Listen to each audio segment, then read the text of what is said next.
Siano Kabalin, welcome to Pampanga. Yes, for today's vlog, another discovery dito sa may Clark Pampanga ang pupuntahan natin. This is Siano. Mark, tama nga pinili mong word, that is discovery. Yes. Bagong-bago sa amin to. This is a newly opened restaurant that is good for bike enthusiasts, for group, as well as family members na naghahanap ng mga weekend pasyalan dito sa Clark at the same time restaurant. Guys, this is for you. This is Siano's. If you want to know more about this, samahan niyo po kami. So tara, let's go! Once again guys, thank you so much for being with us in this video at kasama natin ngayon si Chef Irish. Dahil nga sa sobrang dami ng mga pagkain na pinipare nila para sa atin, tutulungan niya tayo para i-introduce. Hi po muna tayo sa mga viewers natin. Magandang hapon po sa lahat po na nanonood ng We're in Pampanga. Yes. Kamusta po kayo? Start po tayo dito. This is your... Tuna sashimi po. With pico de gallo and pineapple pico de gallo. Okay. This is for ano po sir, sashimi from Japan. And like something light lang po na ano sa Correct. seafood. Alige pasta po. Alige pasta, okay. Yung soy garlic chicken po, fried chicken, at saka yung Korean sweet and spicy chicken. This is a roast rib. Siano style. Oh yes, chipotle po. Orange chipotle po yung sauce niya. Wet burrito po. Yung Wet take out po ng burrito. wet Mexican saan po ng wet burrito nila. Ito po yung sa amin na take out na wet burrito. Okay. It has ground beef, Spanish Mexican rice. And then loaded of cheese po, mozzarella cheese inside. Sarap. Okay. And then this is your... Salted egg shrimp mango salsa. Medyo Filipino yung yung approach na niya. Yes. There you go. And then in the middle, ma'am. Ayan po yung Cajun seafood natin. Pinagmamalaki ng Siano Restaurant. Yes. Grilled pork po siya. Grilled pork, okay. And then for our salad, Sicilian at saka meron po tayong Asian salad. hulaan ko, ma'am. Birria po ba to? Yes, birria po yun. Yay! Okay. Birria to. So this is Mexican inspired? Yes po. Mexican twist lang, meron lang po siyang inapta sa Filipino twist. Yes. All right. Penne pasta. Last two, this is your... Nacho Supreme. Classic ng Nacho Supreme ng Mexican. And then buttered chicken from Indian dish. Yan po yung chicken makni ng Indian. So thank you so much. Maraming salamat po. Thank you po sa pagpunta. Titikman na po namin yung mga hinanda niyo sa amin. Alright, so once again, thank you so much for being with us. Mark, Yes. anong masasabi mo sa Siano's? I was impressed when it comes sa lugar. Kasi unang-una, ito is parang museum siya ng mga bikes. Actually.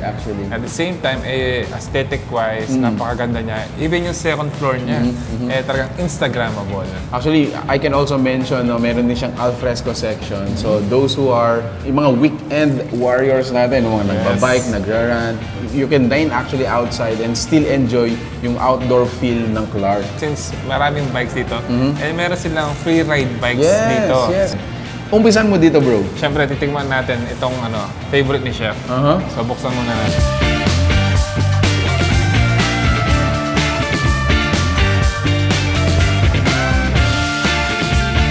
With a twist ng Filipino. So Yes. meron siyang, what do you call this? Mango. May mango. Ako naman, siyempre, umpisan ko dito sa Asian salad nila. Oh, wow.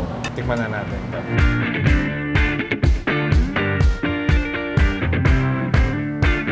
Ang kagandahan nga dito sa may Siano's is, actually, meron sila, iba't iba yung mga klase ng cuisine nila. So, meron tayong Korean, Filipino, Tex-Mex, Indian. Actually, talagang napakadaming choices dito. So parang nagta-travel ka na rin, no? Yes, through food. Yun.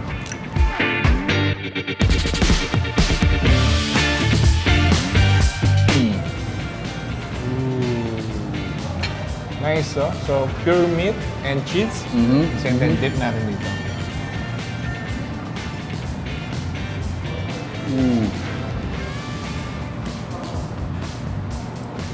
Oh, man.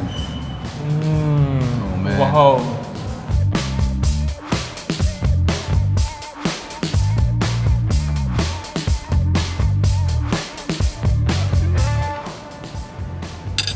Check this out, oh. Talagang napakalambot niya. And let's taste it. Wow. Sarap.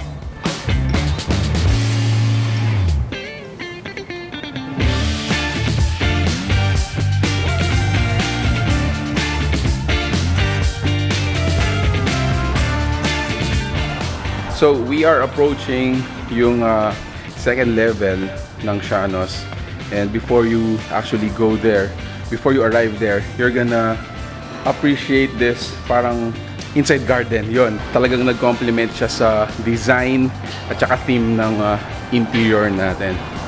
Alright, so this is it. This is the second level.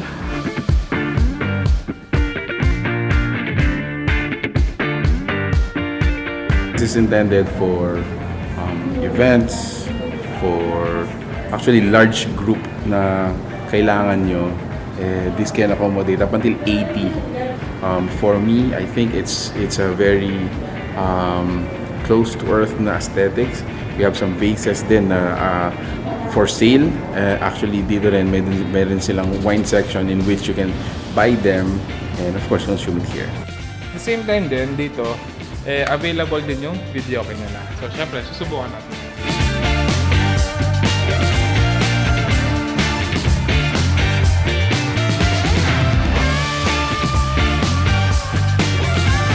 Alright, so there you have it guys, another discovery for you to check out, and thank you so much Sianos for inviting us. Yes. Grabe, ang daming pagkain nun. Actually, nag-enjoy ako doon. Napakaganda ng place, Yes. napakasarap ng food. And for sure, during the night, talagang masarap tumambay dito. Also for food, grabe, this is a family-friendly restaurant dito po sa may Clark Pampanga. This is a must-try. Sianos located dito sa may MA Roxas inside Clark, and they are open from 10 a.m. to 10 p.m. Tuesday to Sunday. So there you have it guys. If you like the food you saw in this video, if you like this video, please give it a thumbs up, share it with your friends. We hope to see you in the next one. So that's it. Thank you for watching. We're in Pampanga. Until our next discovery. Peace out. Bye guys.